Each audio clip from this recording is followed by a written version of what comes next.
বন্ধুরা, এই দেখো আমি রান্না বান্না করব। সবজি টবজি কেটে ধুয়ে নিয়ে নিয়েছি। বাড়ির 5-6 রকমের শাক কেটে নিয়েছি। পাট শাক, তেলাপির শাক, অনেক রকমের ছিল, 5-7 রকমের ছিল। সব নিয়ে যে শাক কেটে নিয়েছি। আর ভেন্ডি ঝুরি ভাজা করবো। এই দেখো ঝুরি ঝুরি করে কেটে নিয়েছি, ভেন্ডি ঝুরি ভাজা করব। লঙ্কাও দিয়েছি। আর টিউটি করে যেন ভুট্টা, পেয়ারা, জল বিস্কুট ভিজিয়েছি, একটা পেঁয়াজও কেটে রেখেছি। আর কাঁচা টমেটো চচ্চড়ি করবো, সর্ষে বাটা দিয়ে, পেঁয়াজ দিয়ে করবো। আর এই 2টো লঙ্কা এই বছরের নতুন গাছে হয়েছে।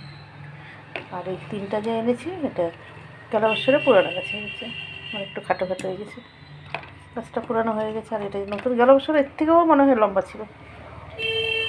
এই 2টো নতুন গাছে এনেছি, প্রথম ধরেছে।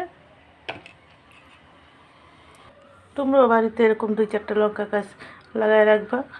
যখন বাড়িতে লঙ্কা থাকবে না, কখনো হয় না, বাজারে যাওয়া হয় না, লঙ্কা থাকে না, তখন বাড়ির থেকে তুলে তুলে খাবো। আমি তো 2 সপ্তাহের মাথা হয় লঙ্কা কিনি না, বাড়ির দিয়ে আমার চলে যাচ্ছে লঙ্কা।